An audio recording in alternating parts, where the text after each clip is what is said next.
Well, we will finally finish the story of Ahriman and Ormazd, though we won't finish the commentary. And we'll give it an exhausting effort, but we won't quite get there. Let's go through the whole story very quickly.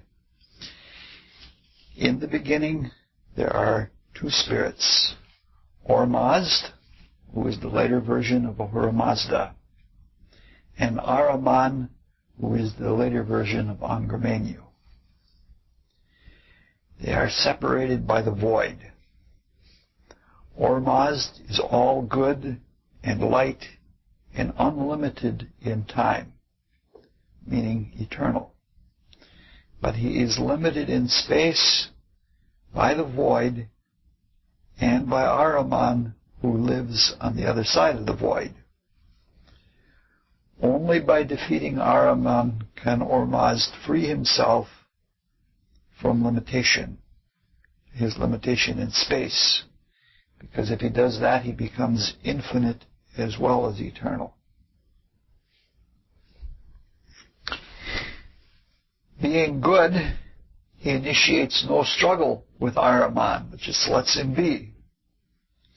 Ahriman is dark and evil. The man comes in wearing all black at that sentence. He is also limited in space by the void, and he is limited in time by the unconscious certainty of his eventual ruin at the hands of Ormazd. Or so the story says. Ahriman is so negative that Ahriman is not, he once was not, and again will not be. He is so dark and so negative and so unknown that he can't even be spoken of directly. His greater potency is in his subtle hidden qualities. Ahriman does not remain indistinct nor passive or elusive, but he becomes very distinct and very destructive.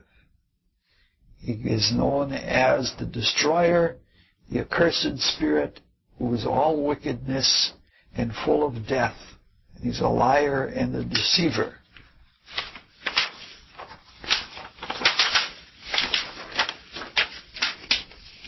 Bit of a difficulty here when you have it spread out over several weeks.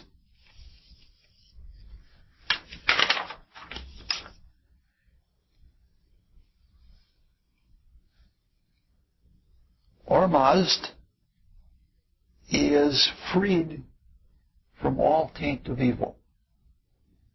Ormazd is not evil himself, and that is one of the pleasant things of dualism.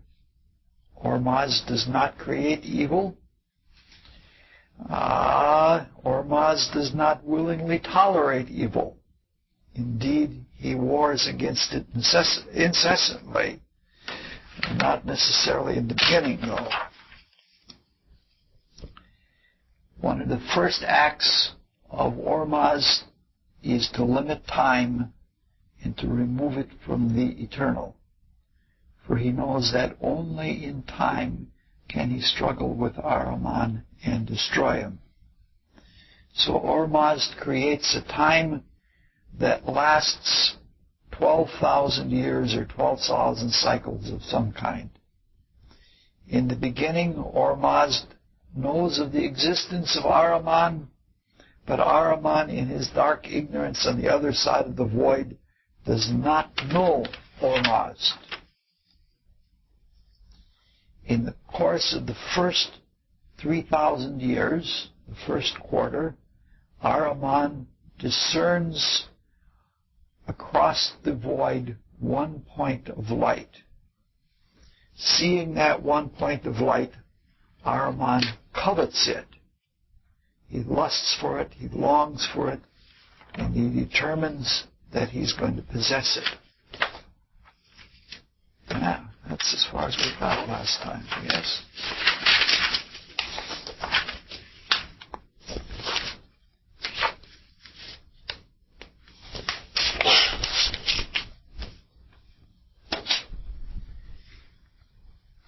In this first quarter of time, Ormazd proceeds to create very fluently. And all of the things that Ormazd creates are good. They're benign, they're benefic things for the cosmos. On the other hand, Ahriman, being full of jealousy, creates all kinds of evil, destructive things. Serpents and scorpions and toads. They make a big point about toads, I think, because toads are very saturnine beings, and they have to do with darkened consciousness, things like that. In fact, there used to be a phenomenon that you can cause death by the evil eye to toads. By catching their view and looking at them, you can cause them to die, sometimes rather violently. And then some people eat pineal glands of toads for psychedelic consciousness, which means you get warts on your brain instead of on your skin.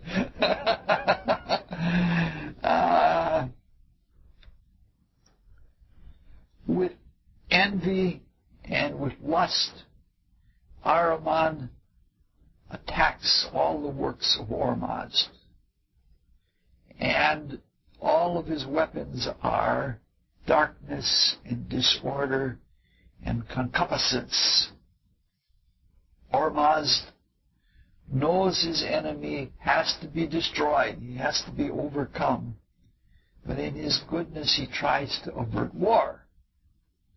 Until with the spirit of love and mercy, and being the spirit of love and mercy, he offers Ahriman peace.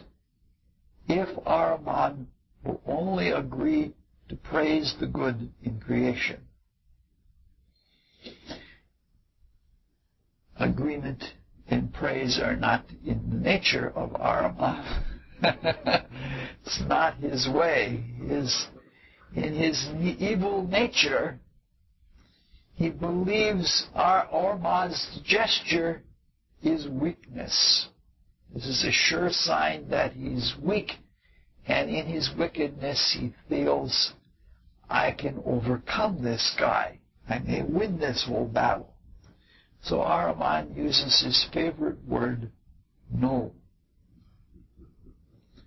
Ormazd still believes in goodness and light, especially the light of truth, and so he shows Ahriman from the light of truth his ultimate faith. He continues on the path that he has chosen. Then something very interesting happens to Ahriman. Ahriman is stunned. He's stunned by the revelation of light, and he falls into outer darkness. Though it isn't clear whether the outer darkness is the void or not, but most likely it is. And he lies unconscious for 3,000 years. Another quarter of the cycle, he lies unconscious in the void. In the third 1,000 years, or the third quarter, he revives, and he revives with vigor. And with his entire enemy, he engages Ormazd in a war that is equally balanced back and forth and back and forth.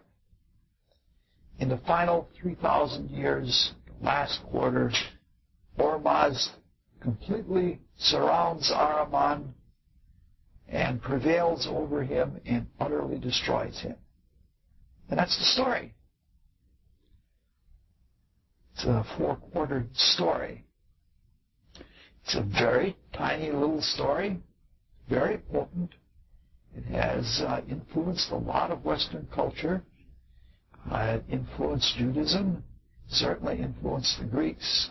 We might just tweak Ela, we might go back to Isis and Osiris by Plutarch one more time, because he tells the Ahriman and Ormuzd story there. He gives the whole dualistic doctrine in a really short order. He does it in a really fine way. If we read the New Testament of the Bible, the whole scenario of things where there's a war that is raged and the spirit of darkness is thrown into the void and is there asleep for an eon or some long period of time and then revives and then fights it out. That's exactly the story of the Revelation of St. John. So it has influenced a lot of culture. And so that's probably because of the potency of dualism and the thoughtfulness that is in it. Our view, especially the Mazdaist view in the first place, but our view of the Mazdaist view is extremely simplified. We're going to look at the Zervanite view, which is much more complicated. Gets into not just the 4 quarters of the moon, but into the whole body and every nerve in the body just about. And we're going to do that later on. We're going to add some of the more complicated counter-reformation from the later Mazdaists. But even that we're going to be simplified in. Tonight we're going to continue with running commentary on the story. And then next time I have notes and notes upon notes that I have to tie up a bunch of loose ends before we can go on. In the 2 talks preceding this talk, we have increasingly brought in elements of depth psychology.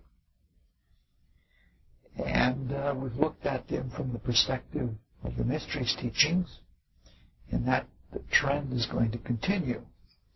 In fact, for a while, it's going to sound a little bit like spiritual depth psychology taken to the ends that the founders of depth psychology would never have dared to have taken it because they were terrified of mysticism.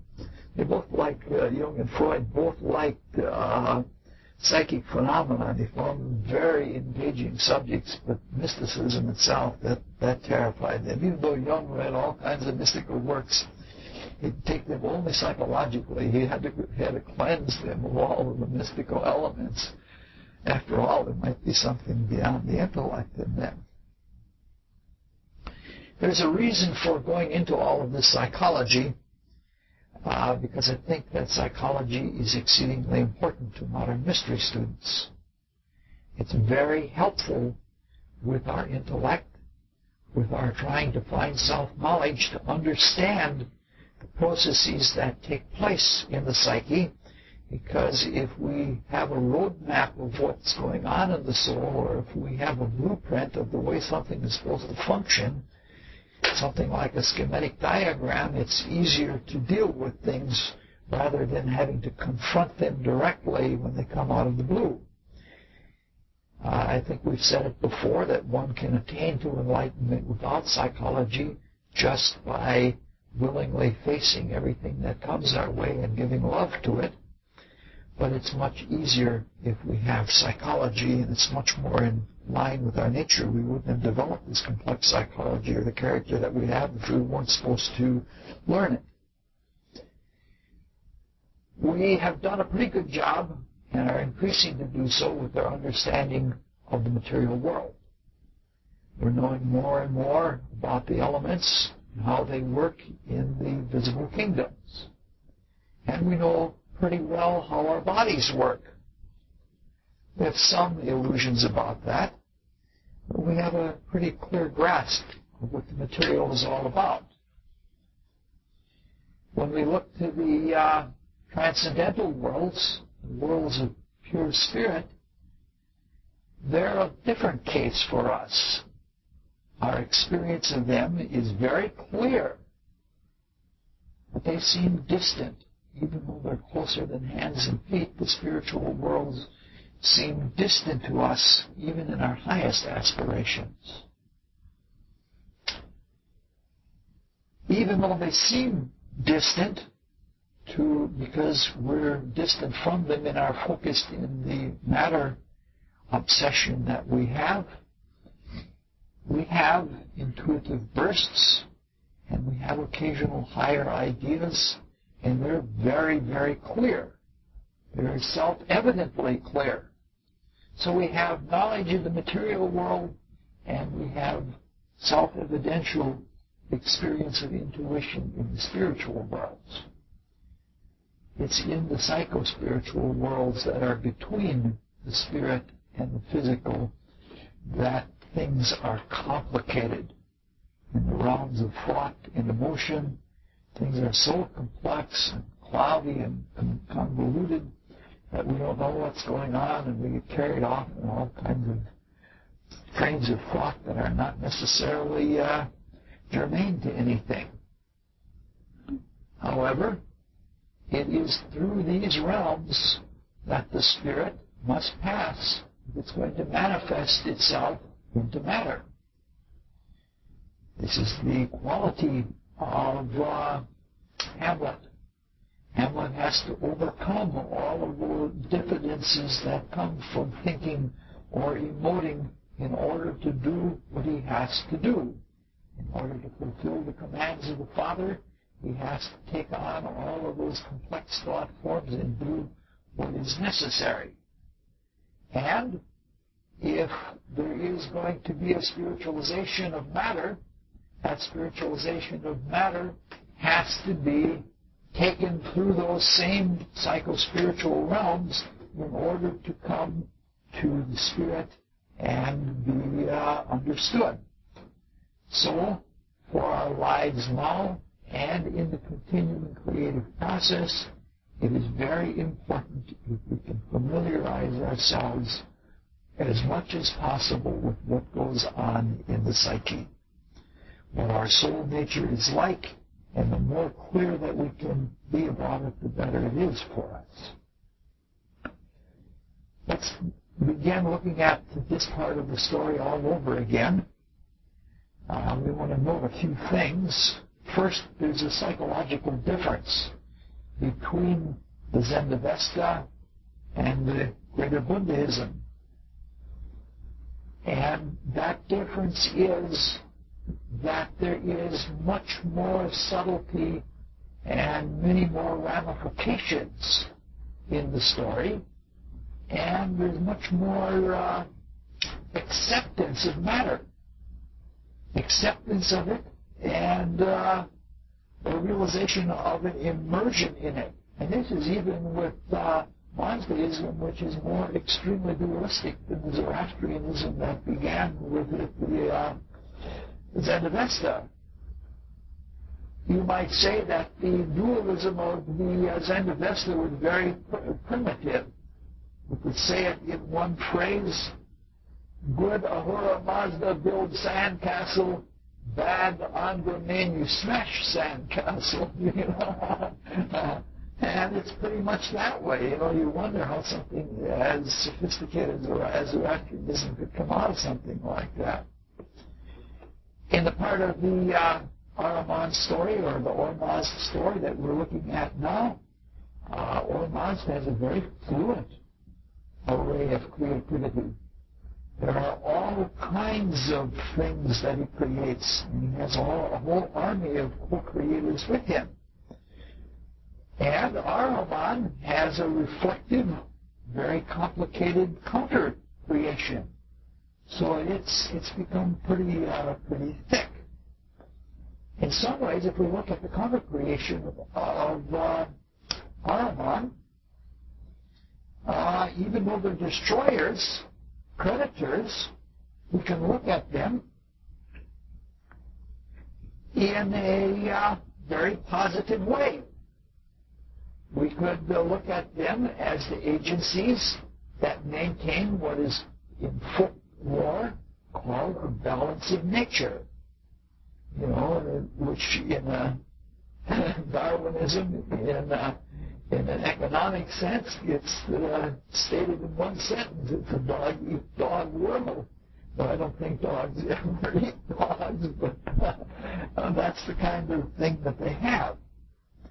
So positive things grow and evolve in an environment that has a lot of predators, that has a lot of competitors, a lot of very negative spirits, spiritual beings that would destroy them. And so there is a Darwinistic kind of view, and it almost goes that the harmonic forces are the driving engine of evolution, and that we have to build more and more complex organisms so that we aren't eaten up or killed and taken over. It gets so far, otherwise, we're dead. So that there is a view, it's a very harmonic view, it's the view that happens to be maintained by science right now. Even our self-consciousness is just a trick of chemistry that we know, and we are very aware of what's going on in this process, and we can be in control, and we can compete even better. But even still, we have to deal with all those harmonic little microbes that don't even like the light. They live off of the death of other things. When you think about it, all of our bacteria and viruses are plants that can't stand to live in the light. If that isn't an harmonic conception, I don't know what is. So it is a hierarchy or an evolution that is of struggling animals, and the progress is made as a fear of death. You see why this was very appealing to even somebody like Freud. It's whoever hangs on and becomes more increasingly complex is somebody that evolves. However, we have even more trouble when we look at the Ormazdic view of evolution. The Ormazdic view is such that the spirit is so positive that it keeps on giving, and even destructive limitations, even they are looked on as opportunities for new ways to keep giving light, and new opportunities for furthering the process of growth. Death is, as we said when we were talking about anti-Romeo last time, as Heraclitus says, death engenders new life.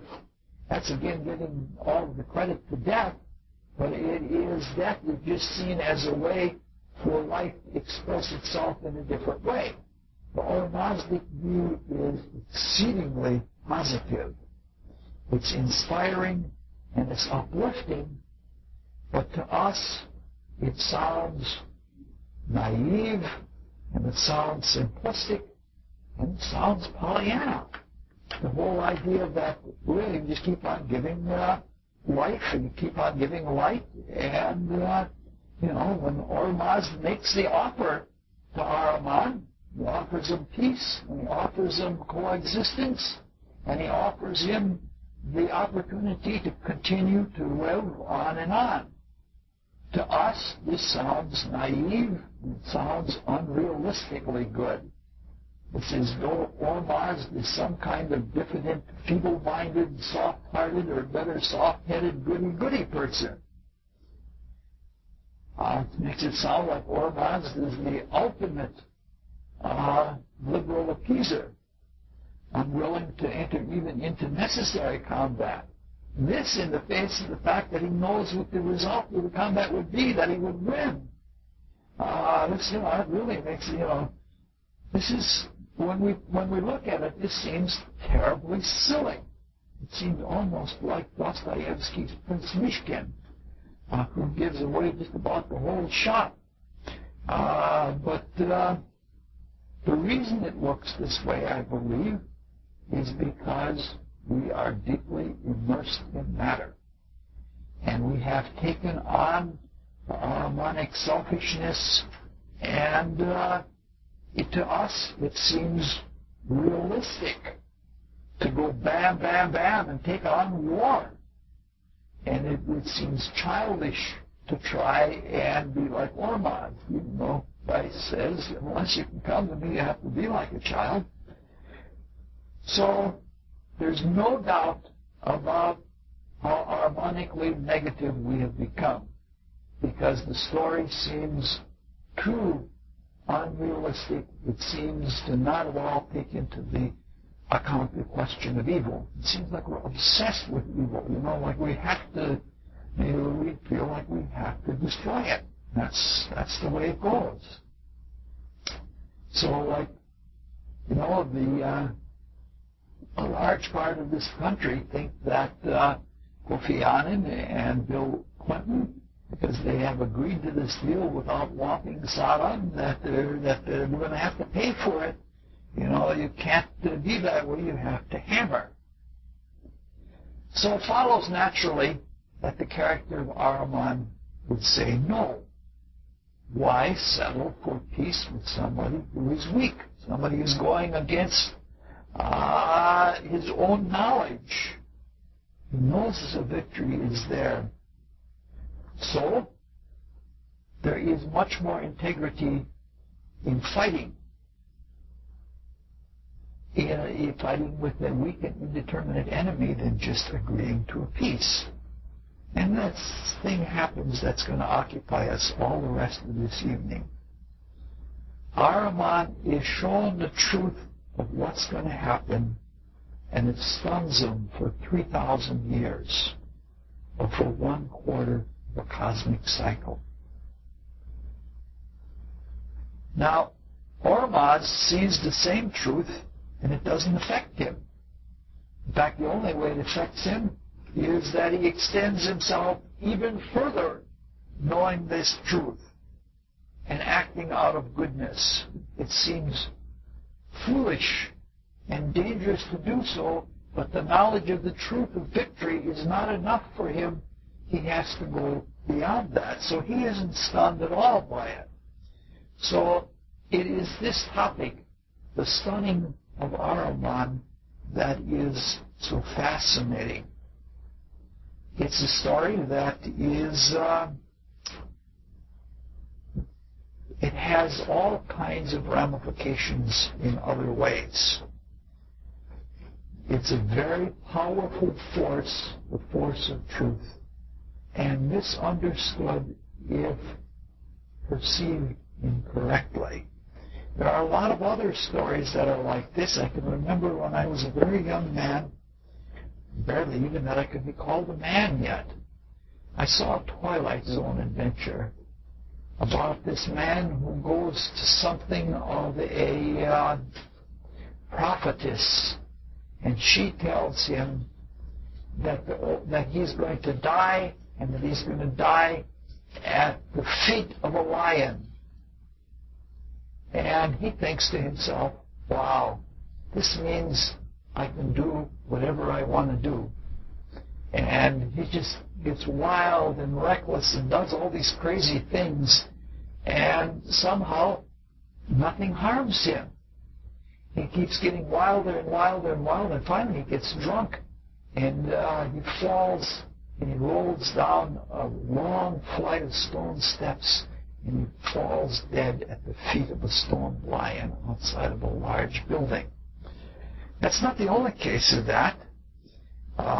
Macbeth is told that he won't fall until Birnam Wood comes to Dunsinane. And he thinks, wow, this is really an ironclad case, because when is the woods going to move? It's rooted. It's a plant. It's going to stay there. It's planted forever. Or Oedipus also misunderstands, and he thinks he can just leave. He's told that he's going to murder his father, and he doesn't want to murder his father, so he leaves, and he ends up murdering his father in the process of leaving. Now, this is the confrontation of truth in its rarest form, in its intuitive sense, revealed to you in a form, is very, because that's the only way Ahriman can take it, is in a form, is very, very difficult. Because it has a combination of two things. First of all, it has the lucidity, and it has the validity that only intuition can have. Things are very self-evidently true with intuition. But mind you, we're not subtle enough to always understand the intuition clearly. The other problem is that it is manifest in forms. And we, by our familiarity with forms, this is one of the negativities of Ahriman, by our familiarity with forms, we think we know something. We even say a picture is worth 1,000 words.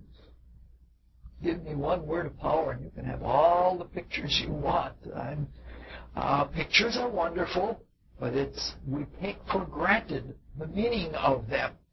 And in that, we get things wrong. So we have double treachery. We are insufficiently subtle to appreciate and to endure in the life in light of truth, but we hang on to the obvious certainty of it. And on the other hand, pictures, or what are now in the vogue of science called models, seem also true to us, and we take them as being the truth rather than the intelligence that goes in it. So we are, there's something very seductive about logic. Every time we think something through, we think we're all so clever. Logic is dead. It's in the past. It's something that's all over with. So we can't grasp life, and we fall into assuming things about the forms, even the forms of logic. I don't know about you folks, but I've made a lot of foolish mistakes, tragic mistakes, when everything seemed intuitively clear and everything was logically evident. I've made all kinds of mistakes. This is the nature of things when we're looking from the Ahrimanic perspective. The Ahrimanic perspective is materially observational, but it doesn't have the penetration of light. However, because it is limited, there's always something that is beyond it, something that is much more subtle, but beyond that, or within that subtlety, it's much more powerful, much more creative, and it's something that sees limitation as the perfect opportunity to do something new, something refreshingly new, something surprisingly new. We get captured by not expecting the fact that something new is going to happen, and then not only do we get the joy of something new and of the truth, but we get humbled at the same time because we had invested so much of ourselves in egoism in the process of our thought. So, because Ahriman is Ahriman, it's not surprising that he chooses war over peace, and that there is the expected result. We always are seduced by that thing, our egoism, the glamour of it all. We're going to return to the ultimate subtlety of the truth of Ormazd in a second, but I want to look at the main topic now that we've been slowly getting to. This might be a long night tonight, I'm not sure. For now, let's look at what happened to Ahriman. If we note the effects of Ahrimanic negation and limitation on our own consciousness, as we have been doing,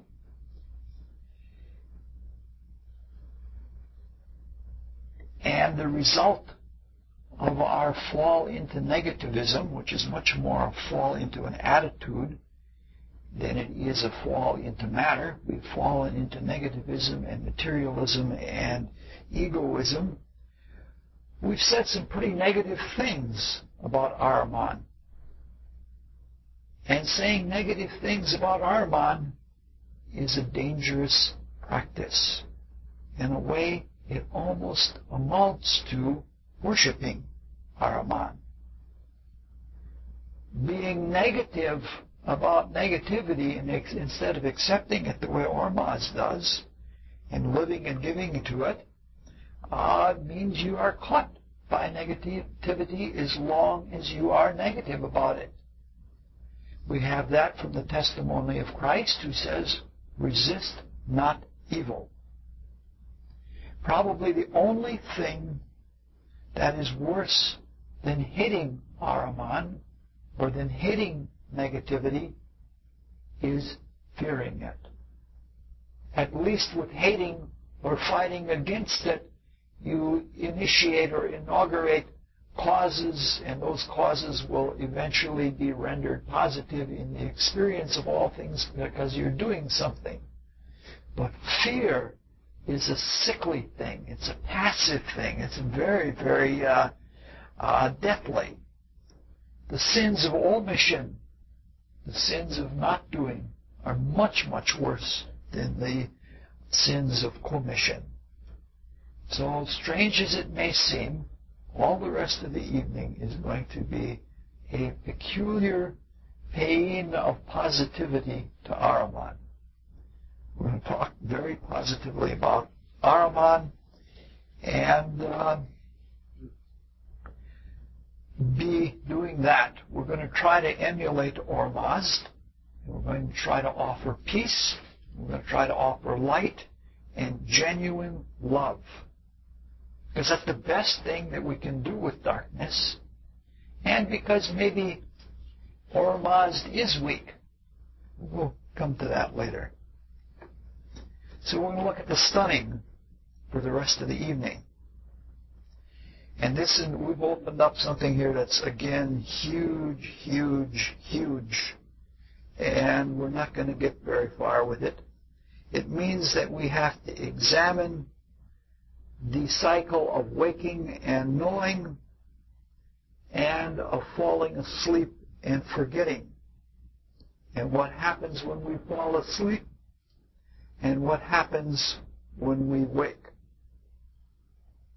It's a topic that is enormously large, and it's so important that we have to do it, and it's right in line with studying dualism, but we're going to be very brief and very skeletal, and it's again way too difficult for me to understand totally.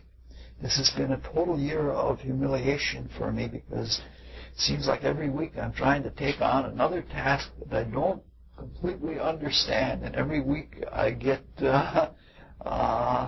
humiliated, but at least there is improvement.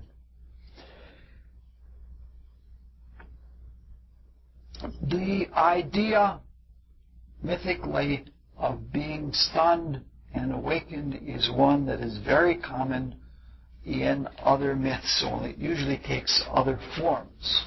In classical mythology, Cronus swallows his children, and then later on he disgorges them and they're alive. Little Red Riding Hood is swallowed by the big bad wolf, and later the woodman kills the wolf and cuts it open and she pops out alive. Fafnir, the giant, kills his brother in a fight over the Rhine-Gold, and then falls asleep on the Rhine-Gold in contentment. When he wakes up, he's a dragon. Rip Van Winkle falls asleep, and when he wakes up many years later, there is progress that he cannot even believe, almost. When we think about our lives, we finish with a lot of unfulfilled dreams. There's no way we could accomplish all the things we want to accomplish in life. Our higher consciousness is unrealized, and so we go to the big sleep unfulfilled. But then we wake up with our consciousness transformed.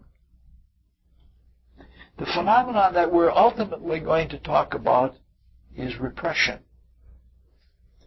And we want to look at that in a much broader way than depth psychology looks at it. They look at only one facet. They cover it exceedingly well.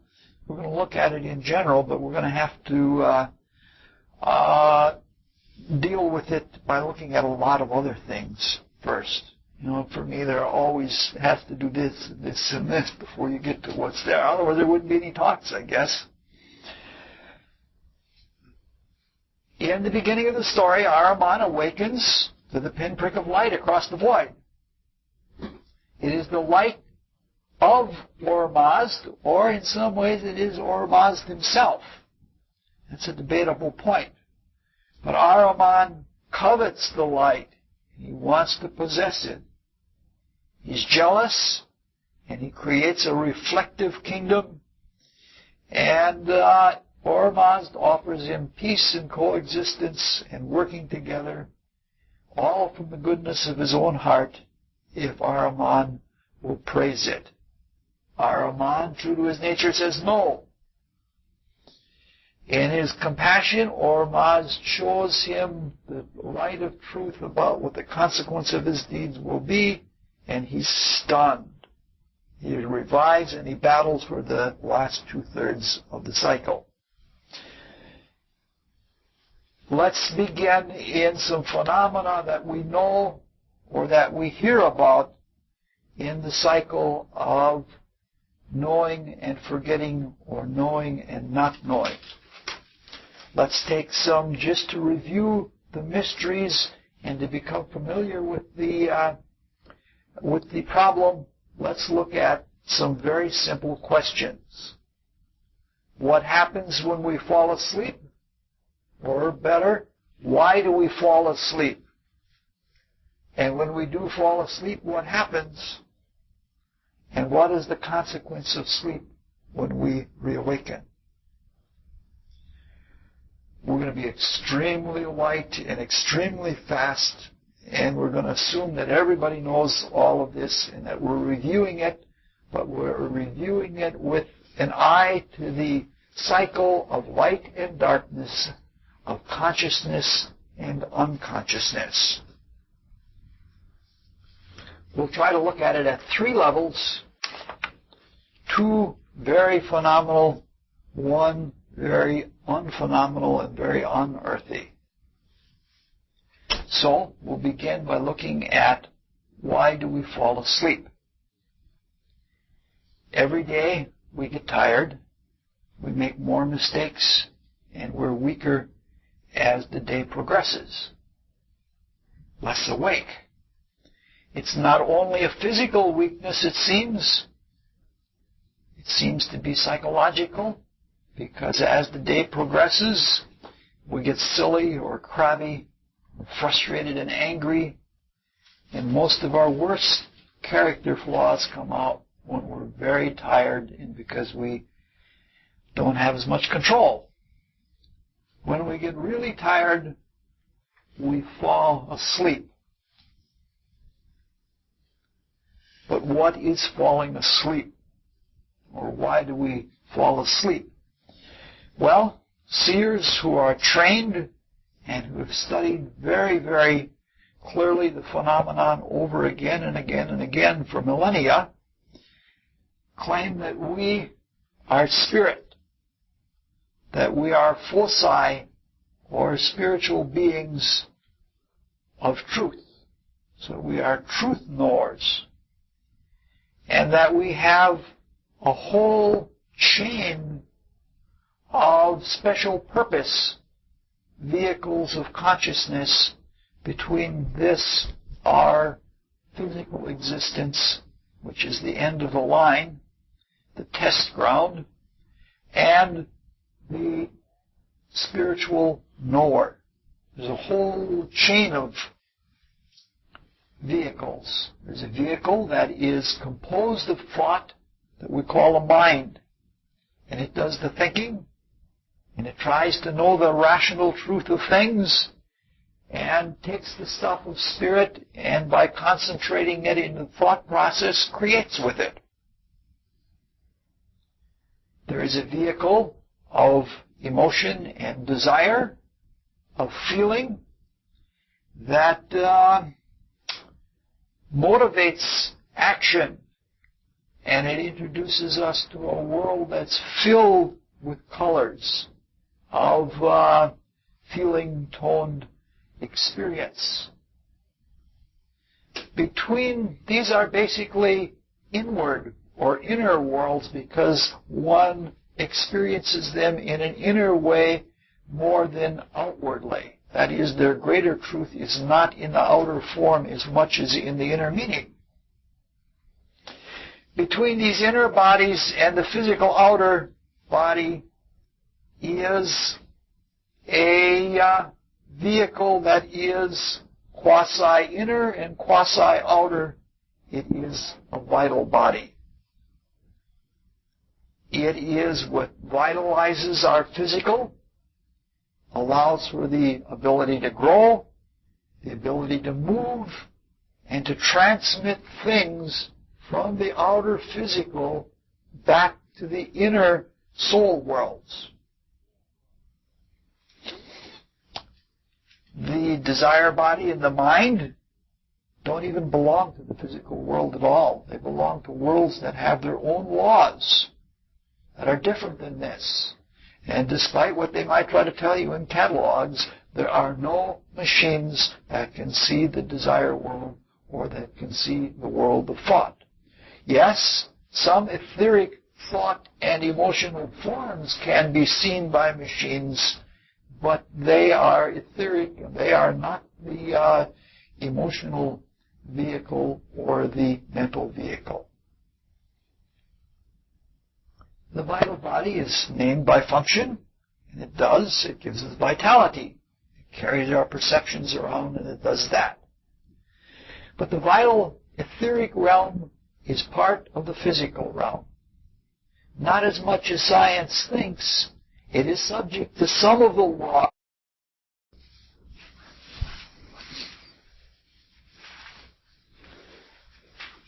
The only way we understand the etheric realm is in decay. Either decay of particles or energy going into entropy or such like that. We understand it in its negative sense, harmonically. Being of the physical world, it has limitations.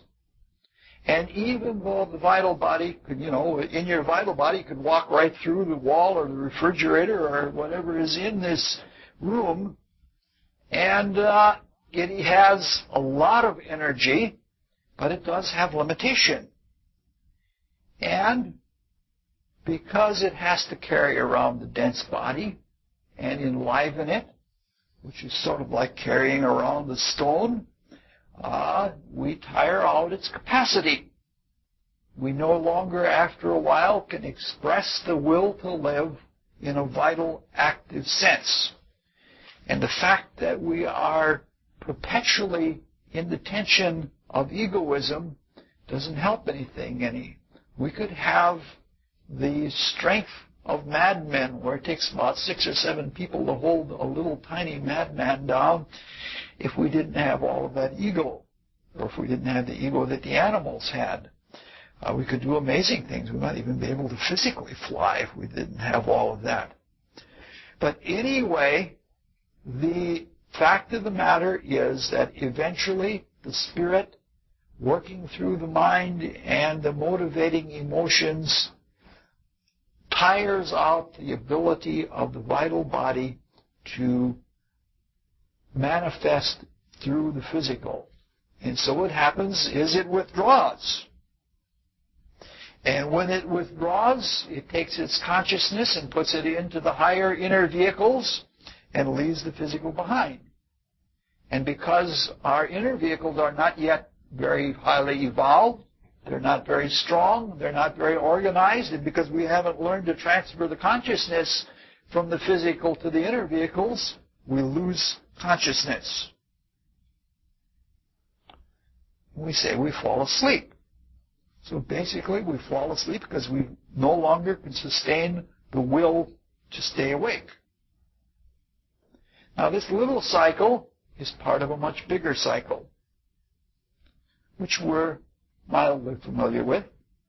We see little children with unbounded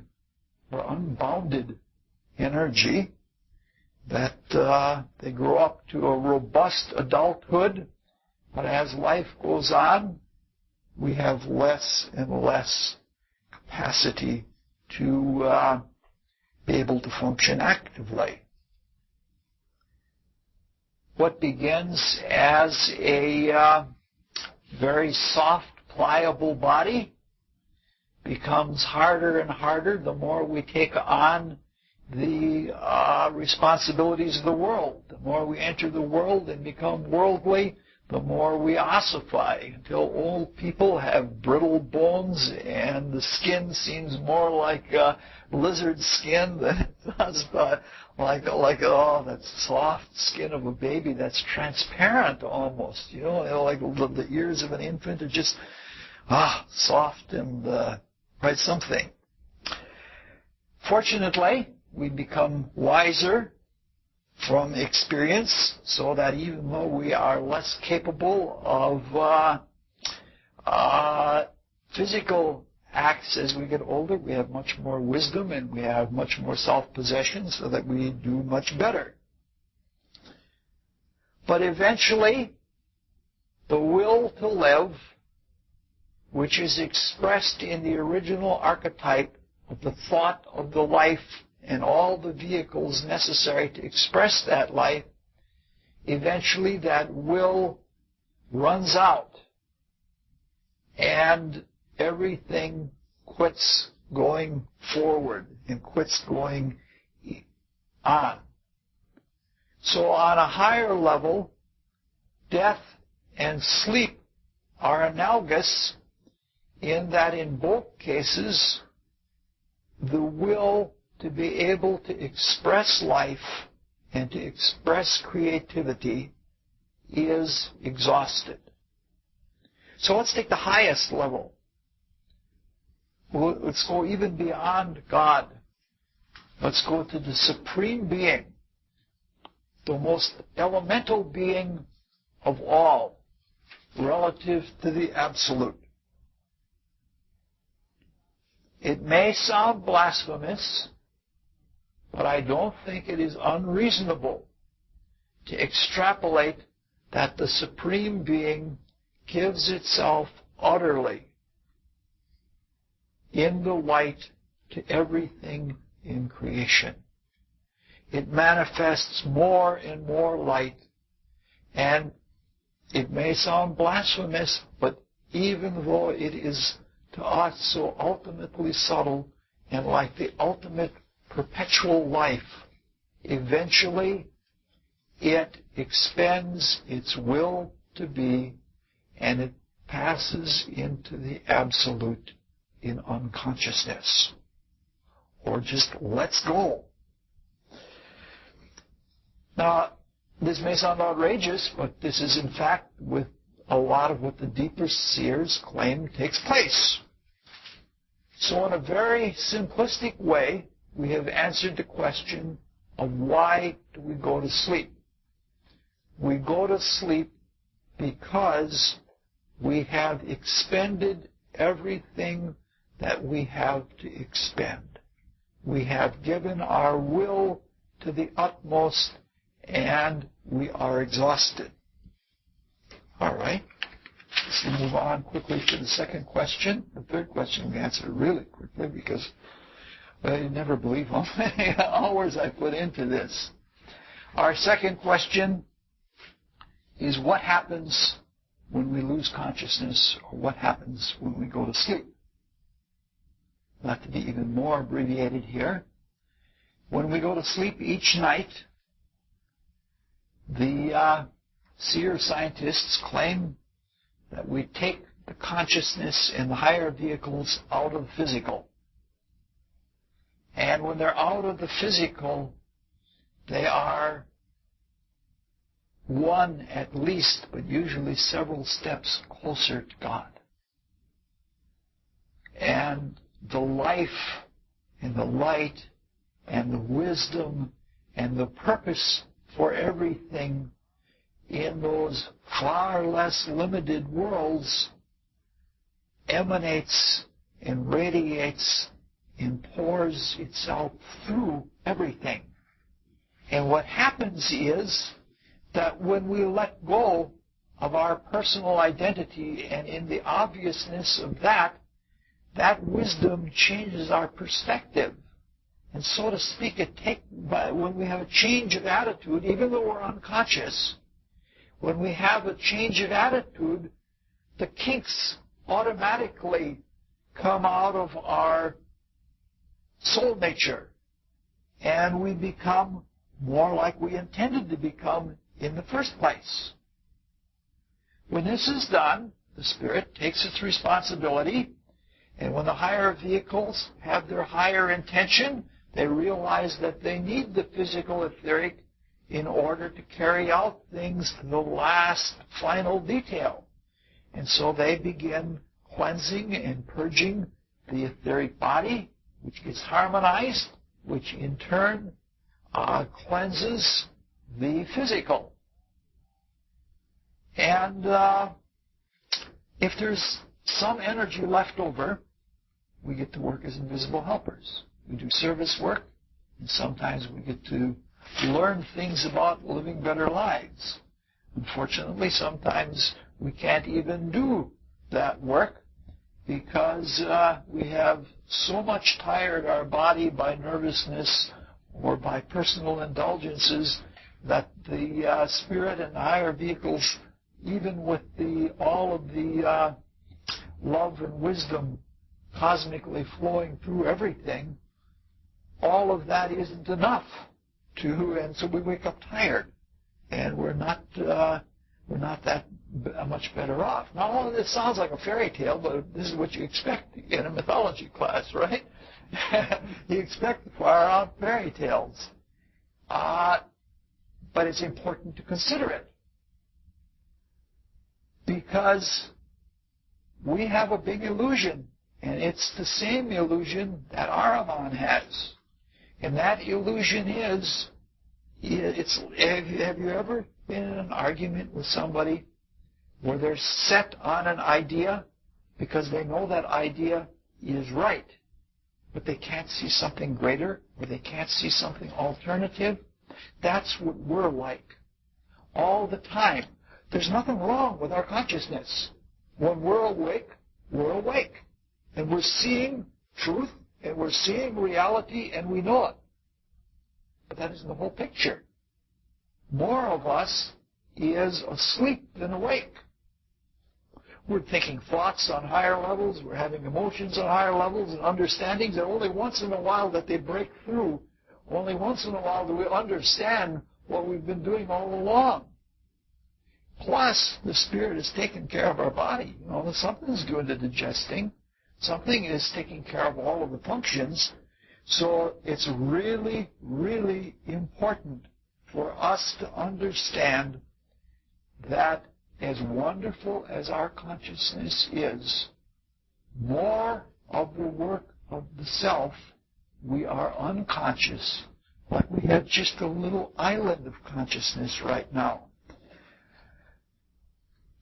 So, eventually, this builds up. We can't undo the effects of this night by night by night, and so the body ages, as we said, and eventually the physical body dies.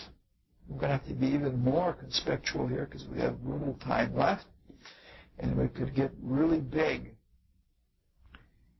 And we have to understand what happens when we lose consciousness or fall asleep in the big falling asleep that we call death.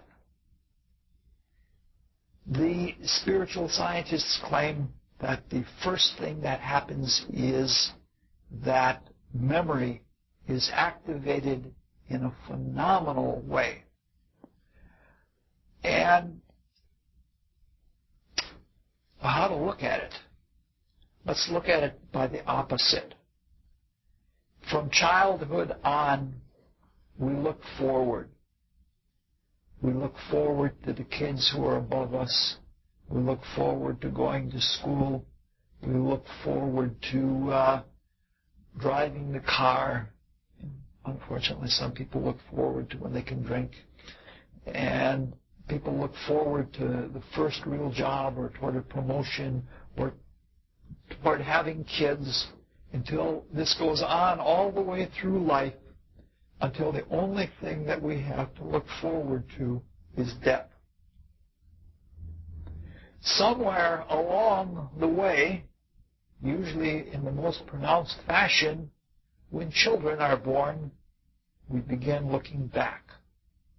And as life goes on, and we see there are people younger than us, and we see that in some cases they're succeeding where we didn't, but in many cases they're making the same mistakes we did, and we can't tell them no matter what. But we look back more and more and more as life goes on. This is because what the creative activity that went into the original thought of this is what a creation is, this is what a life is, this is what a body is, this is my creation, that sets everything spinning forward. And it just gets carried out. But when that lets go, everything unwinds. And everything that was built into the reality that we know as our life, which is much more than just a physical body, everything that we affected, everything in nature that we did something with, it unwinds too. And this unwinding is a memory. And so when we are no longer capable of going forward, our activity is less active and more passive. And what we do is we absorb our consciousness into the unspinning. And the spiritual scientists claim that the unspinning goes that the grosser things unspin first. So we go through what some people call a purgatory, where our basest actions and desires and our most painful things to other people, they decay first, and we see them, and then our higher feelings, and eventually the reasons why we did what we did. And when we do that, we become so absorbed in them that the essence of them is taken out and into our being until everything is unwound and we're left contemplating only ourself. And when we contemplate ourself, we then realize our divinity. And when we know our divine nature, we are again, since we are spiritually in the image of God, we realize that we are part of the Creator. And then we're filled with this creative desire, and the cycle starts all over again. So, on the second level, we have looked at what happens after we die, or when we lose consciousness. When we get to the highest level, to the flat case, we're utterly confounded. This is because at the level of being, of the Supreme Being, all of the unwinding and all of the remembering and all of the absorbing is done as a conscious activity. It's part of life. So that for the Supreme Being, death is right within life, or the processes that we would normally associate with death are right within life. And so there is no post-mortem for the Supreme Being. And the really confounding thing is that there are no higher worlds for the Supreme Being. If it's the supreme and the most subtle and the most rare form of being, it is everything that is. There's nothing more for it to die to. There's only the unspeakable absolute, which is, but it also is not, and as Madame Blavatsky said, not was. It's everything that could be and everything that couldn't be. So it is meaningless and meaningful at the same time. And no being that I have ever known or have heard any report of has ever said anything about the absolute, the experience when consciousness is lost there. So we're confounded for a little bit. So we have to turn to the last question. What is the consequence of sleep or of losing consciousness on our reawakening? In this case, we can be so brief that we can say it all in 3 words. Of course, with a little bit of elaboration.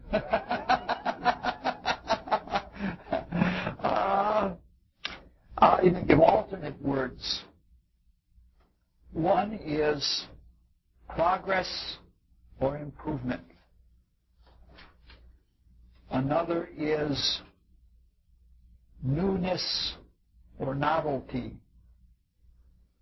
And the final is more waking consciousness. Not more in quantity, but more awakeness. The progress is not linear, like you're climbing up a hill and you can look back and see where you've come up. But it is more, it's not even comparative. It's like eternal. Within the eternal, there is a knowing that things are better, but you don't have to have something lesser for them to be better than. It's something like perfecting, something like perfect. It's like music. You can do it over again, and it's better, even though you don't remember the other one, but you're more awake in this one. And it has that kind of quality of progress that is a non-temporal progress or a non-comparative progress.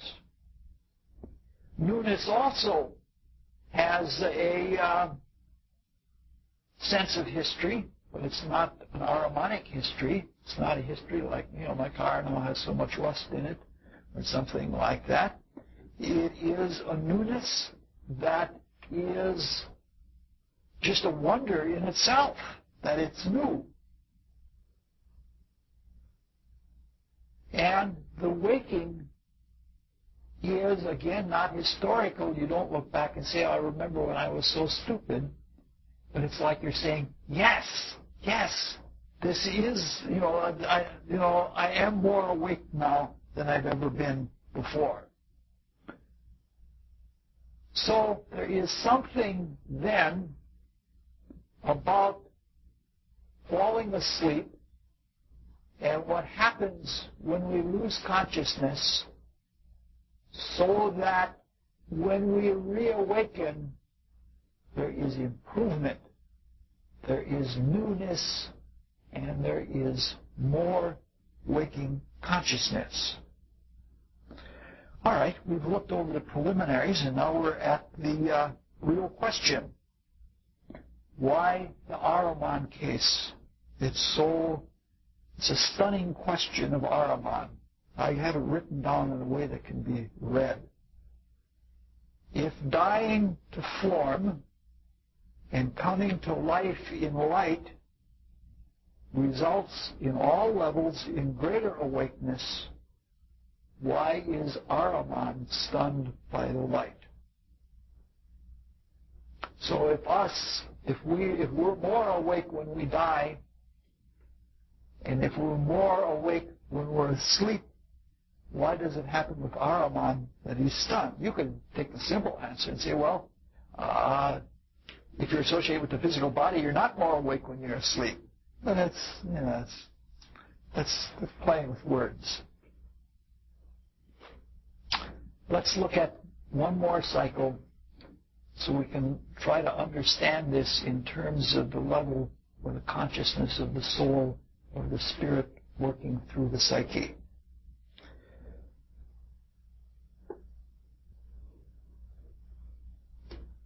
That is, let's talk about the loss of consciousness right before the eye of waking consciousness. If we think that our consciousness is so awake and so prevalent, why do we forget? If our consciousness were really wide awake, we wouldn't forget. We don't have a lot of rhetoric to go time to go into rhetoric about loss of memory. It's a huge topic. I've tried to approach it 3 times, and each time my consciousness was so feeble that I fell on my face each time. But it's clear to all of us that we do have a lot of lapses and gaps and shadows in our waking consciousness. even though we have that illusion of omniscience. It's because we don't understand the Spirit. If we understood the Spirit, we wouldn't be smugly settled in the fact that we know or that we are awake. We would be swimming in the awakening. But if you think about it, why else would we study mysticism? Why else would we go into our practices other than to be more awake? Because we realize that our waking is not sufficient. So we're going to bypass most of the spiritual philosophy and psychology of memory. What is memory? How does it work? Why do we forget? Why do we remember? All engaging questions. I'd love to go into them, but it just couldn't. It would be here all night and all day tomorrow. Let's look at one tiny phenomenon in the psychology of memory, because I believe it's germane to our question. We'll look at intentional forgetting. Intentional forgetting that is so thorough that even the existence of the experience is denied. And that's repression. That's really harmonic if you deny that something exists. I'm sure we've all been in situations like that, without even a severe psychological repression, where something just happened and everybody around saw it happen, and one person denies that it happened. Like the psychology is such that they don't want to remember it. So that's what repression is. Last time we said that the Jungian shadow was defined as all of the things of ourselves that we have made detestable, not owned up to, ignored and left undeveloped, and repressed and made fearsome. Well, if that isn't a definition of Ahriman, I don't know what is.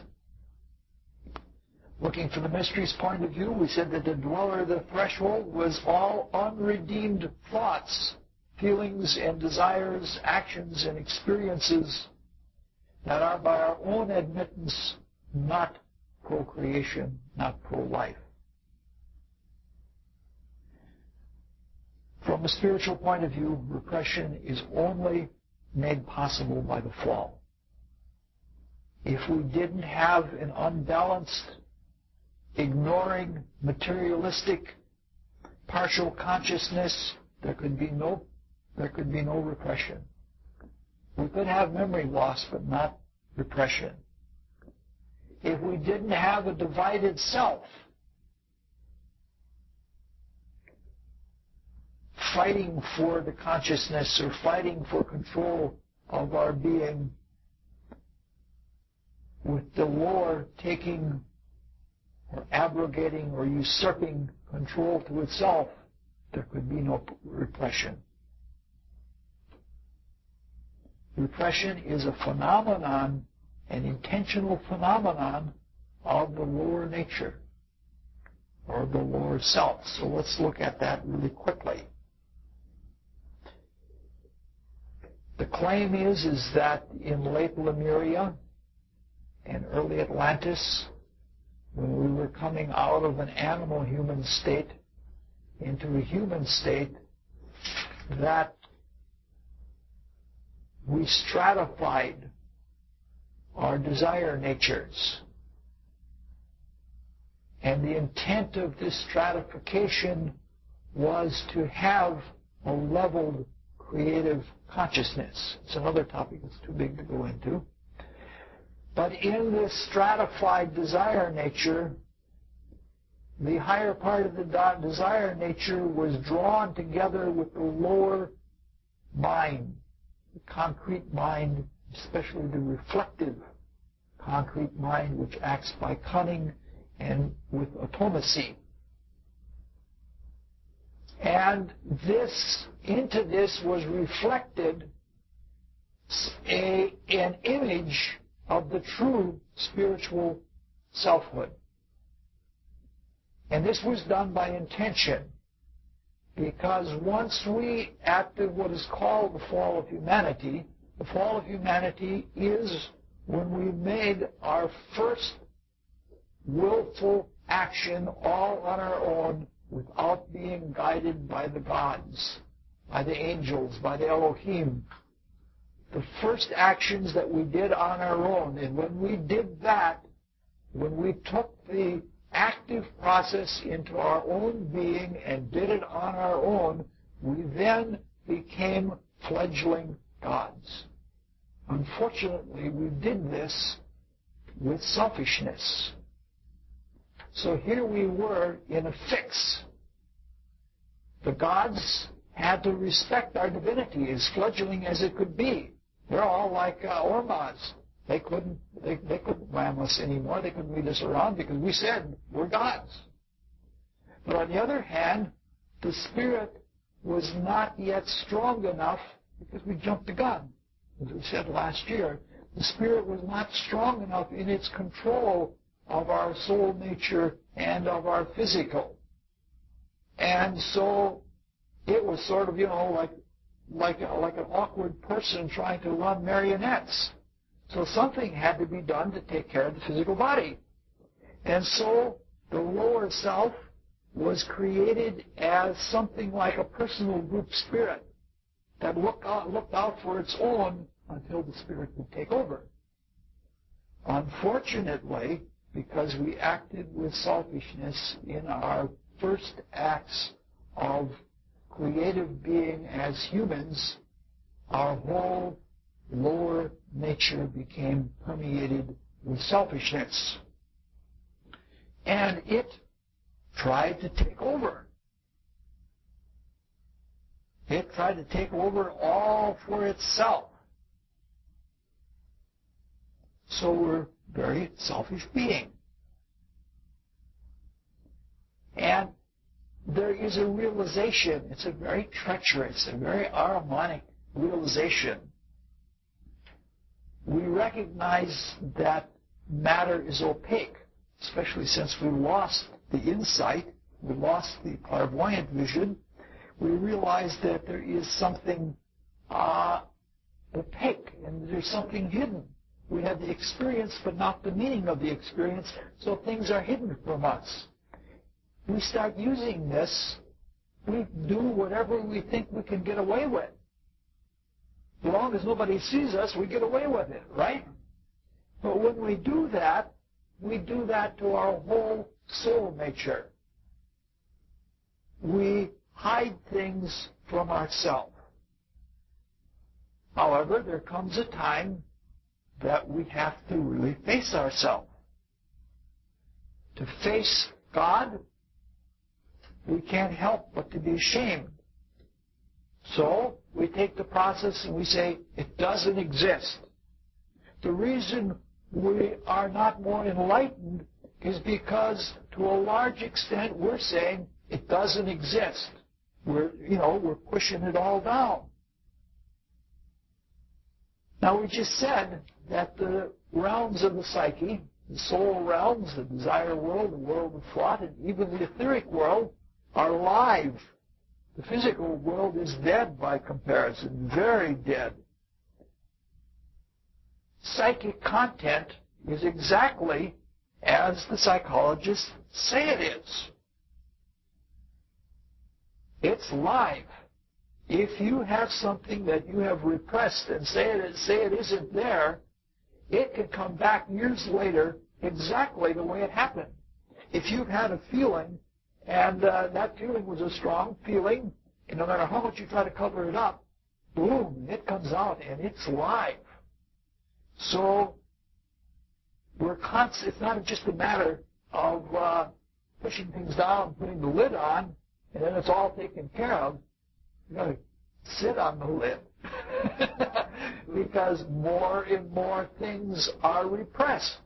There are a lot of things that we do, thoughts that we have every day that we're ashamed of. And to a large extent, we don't admit it. We don't even see it that we have, our friends see it, especially our enemies see it. They let us know that there are a lot of things that we don't have. And so we've got all of this energy is bound up in these in the repressed content. This is not all intentional repression. Some of it is intentional. It's not like a deep psychological repression, but it's like when you eat a huge big meal. You eat a huge big meal, it's hard to keep your consciousness awake because all the energy's in the belly. It's got to digest that. It's got to take care of all that. We only have 5 more pages of notes. No break.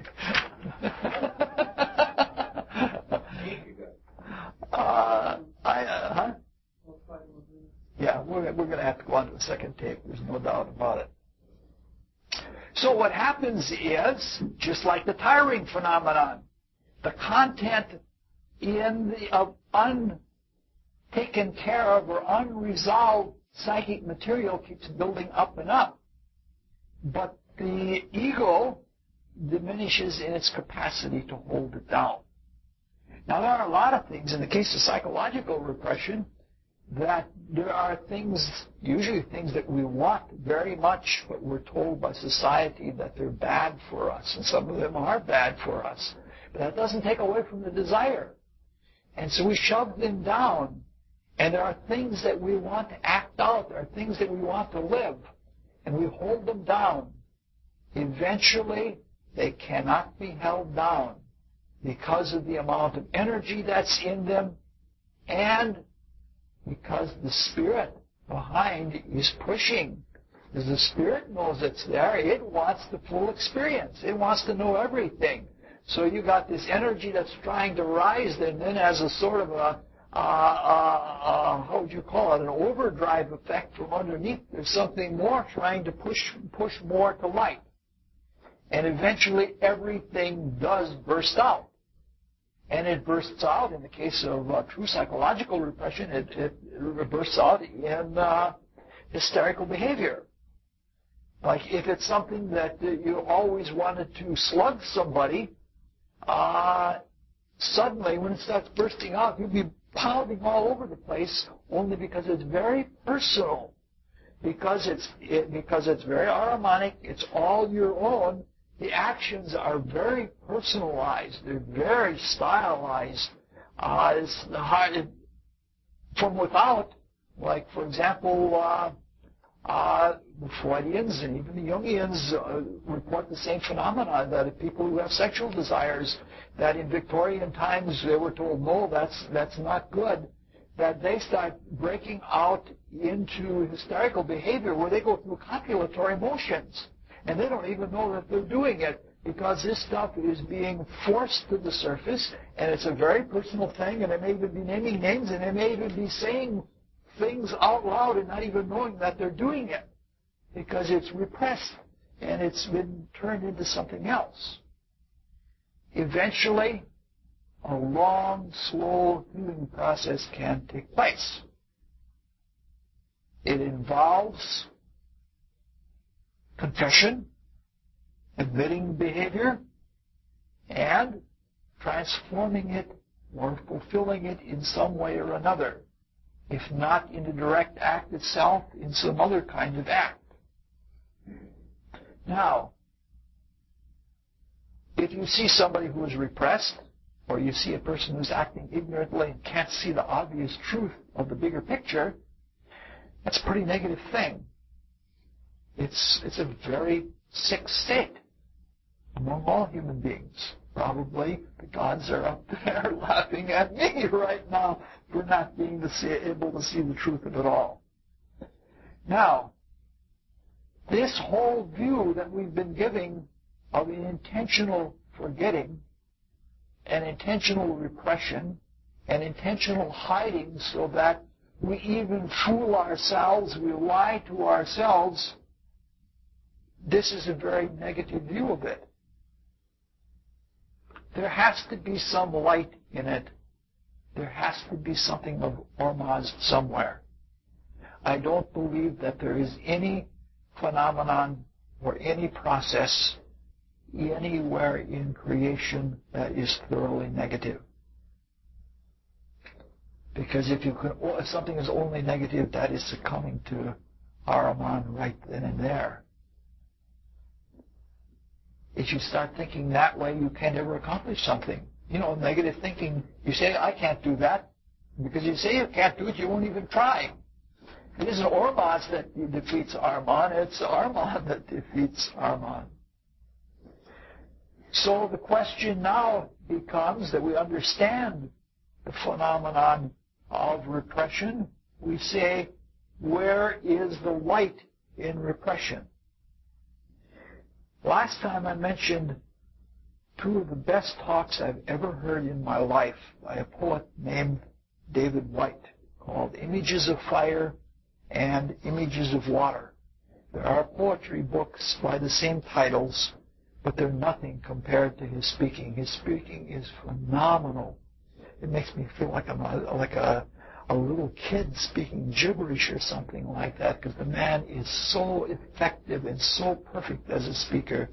I would by all means recommend that you get the tapes if you can. Ela will be here one of these weeks. She's out in the desert now.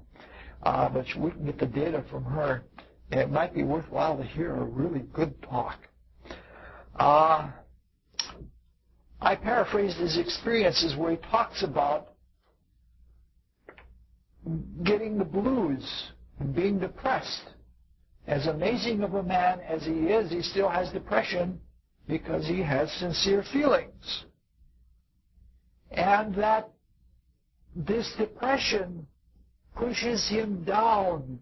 That's what, when you say, depress the button, it pushes you down, and he describes it as being pushed down into the mire and the darkness of his own soul nature. And he has to confront the ugliness of repressed things in himself. But when he does, he is astounded, because what happens is that the creativity that comes out of those ugly, repressed, loathsome things in himself is much more vital. It's much more vibrant. It has all the newness of creativity. So this is something really interesting. This is something we're saying now, that there is a positive side to repression. It's a standard process. And it's a process that doesn't have to be negative to be functional. Bertrand Russell describes it in his autobiography, and certainly all of us can recognize it.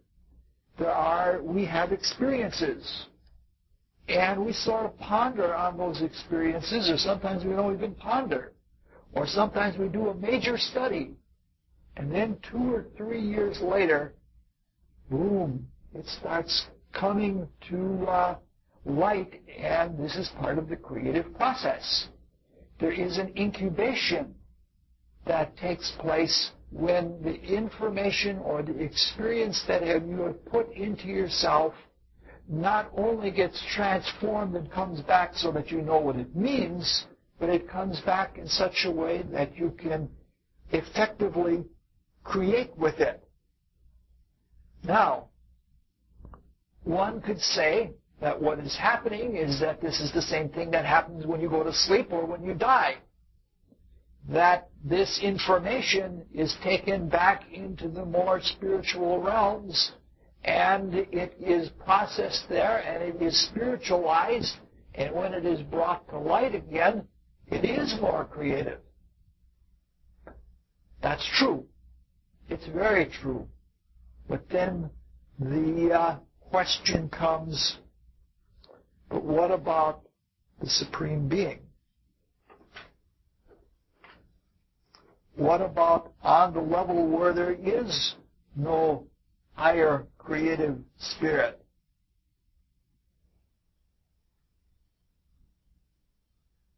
On that level, how does repression heighten creativity?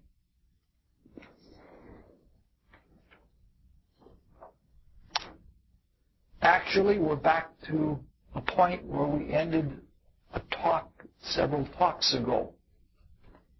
We're at the level of conscious being at the threshold of the absolute. And we said several talks ago It isn't a matter of light and of darkness. It isn't a matter of abhorring or avoiding the darkness. It isn't a matter of living in the light. We said that in that moment, the process of being conscious, of consciousness becoming conscious, is where the true creation life exists. We're saying that in another way. We're saying that the whole battle of Ahriman and Ormazd is a creative activity.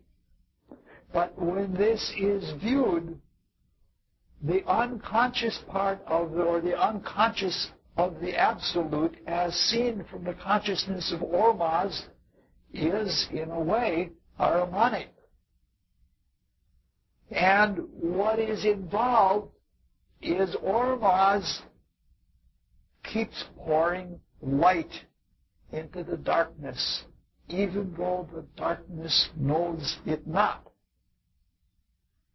Eventually, the light that is poured into the darkness, even if it is unknown, comes to light.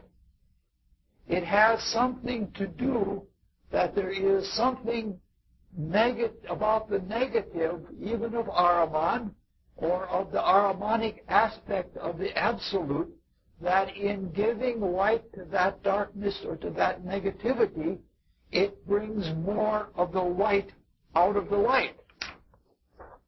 You see what I'm trying to say? The unknown, the darkness aspect of the absolute is Ahrimanic. And the light that we give even to lost causes, even to known things, is a real and a sincere light. Ormazd certainly does absorb all experiences into his being, and he gives it all to the darkness. Sacrifices even his life. His whole life is in the light, is sacrificed to the darkness. Yes, you can say there's faith, but there's no absolute, there's no faith in the absolute. There is, and there not was faith in the absolute.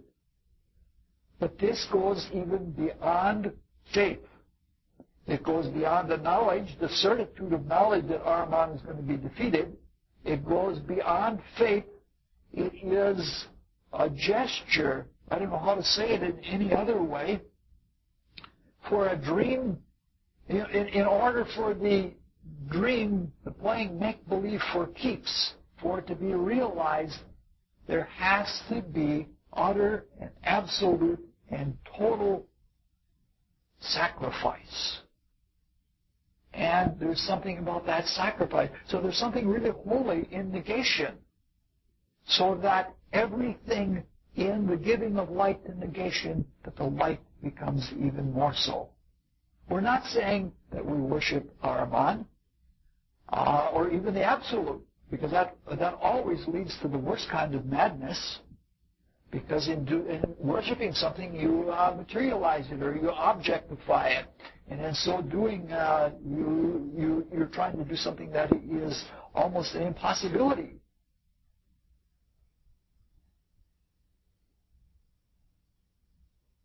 We're not saying that you should negate Ahriman, but what we're saying is that we should give light to it.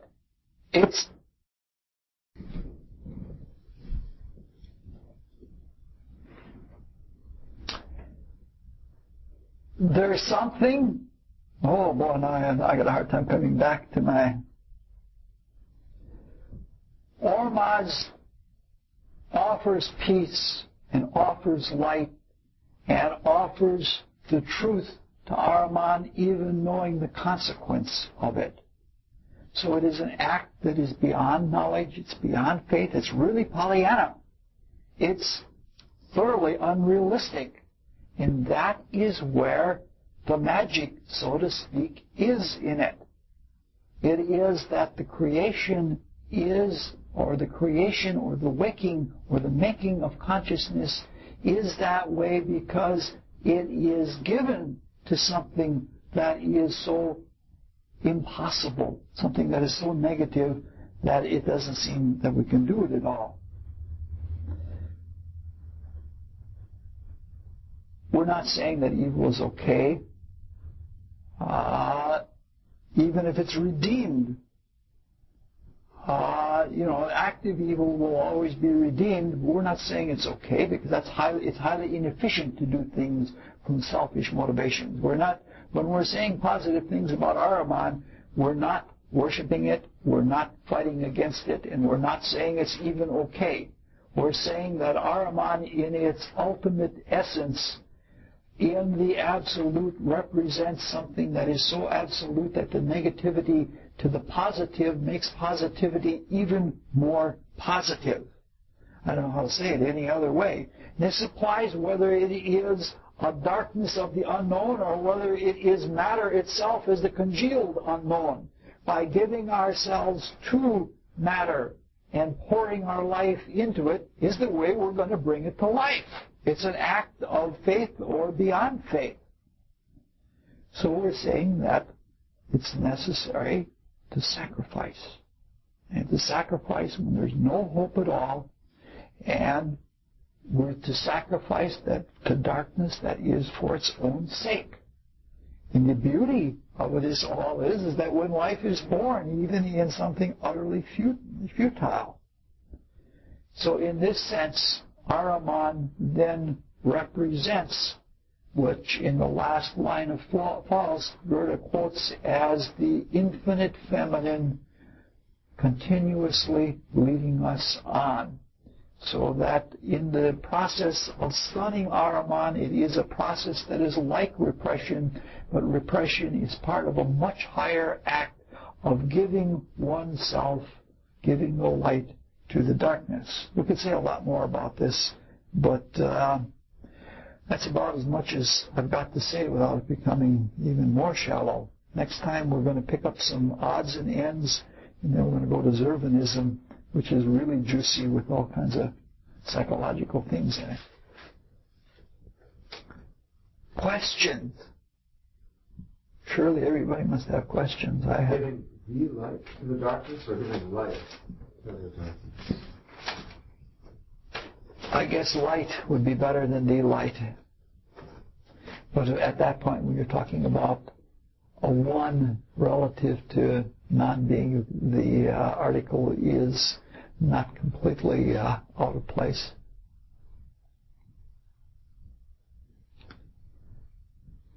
All right. Refusing the offer. Is Ahriman just simply wanting himself or itself to be for as long as it can be? You're asking. Refusing to enter in with the light. We're in tricky ground now because this is one of those cases where things become objectified. You're sort of like talking about the psychology of masochism, that you say no and resist things because that's your way of having them really come to pass. Mm-hmm. And it is, there is an element of truth in that, just like there is an element of truth in repression itself. There's something to that it really is true when the Zoroastrians say that both are acting out of their own character. And when acting out of their own character, they are being true, and the truth must come out of that. However, one must be careful about trying to psychologize, to think like Ahriman. Because if we try to think like Ahriman, we get stuck in that kind of consciousness. And with our selfishness, that's not a very wise thing to do. We find ourselves in a negativity, and terrible kinds of inversion take place with people standing against the light, the worst kinds of magic that result in the destruction of even the spiritual focus. All of the spiritual capabilities are with people who try to stand against the divine. They really get stunned. And I don't know if they're that much better in some future manifestation or not, but at any rate, it is highly inefficient. I think that the real beauty of Ahriman is that Ahriman resists, and though to our eyes it seems like he's a baddie in the same way that Ormazd is a goody-goody, but Ahriman does it without it. There's some kind of negative detachment from a negative personal existence. See, with us we have egoism. Yeah, and with Ahriman there's not an attachment to it. But so inside the negativity there is not, because then there is a purity to character, to thine own self be true. Yes. But if one's self-consciousness is brought to it, it's tainted.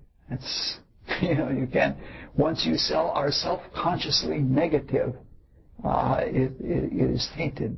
So the mystery of Ahriman working as a negative through which the light becomes more light is indeed a mystery. That's what I'm trying to say, that the repression has to, or the forgetting, when we put things into the unknown, just like when we put information into our subconscious for it to be born later as a creative act, we're putting it into an unknown. And it has to be a for real forgetting, or it has to be a for real giving it to the darkness, even if it was never known in the first place. Do you see what I'm trying to say? Because if it isn't that, then if there's any bit of light in it, it's tainted, and negation becomes positive negation. Then becomes has the taint of egoism about it. So part of what I hear you saying, I was going to ask about the ego in the first place, because it sounds like they don't really have any ego that they're trying to live up to, either of them. But the fact that a polarity is created on the plus side effectively forces or mandates that an opposing ego is created, just like an accordion. As one expands, the other expands as well. Yeah. Ahriman is contaminated once he sees the light and takes it to himself, because then he has abrogated selfhood to his being in that way. He's taken it to heart. It's a very difficult issue, and I'm not certain that I understand it all the way, or I would be a very creative person. I certainly wouldn't have the lapses of consciousness and the thinness of consciousness that I have now. Especially, I don't want to get into that, because I have all these Ormazdic false light in here. I don't want to get into the attitude of thinking that I've got the light. More questions? Thank you very much.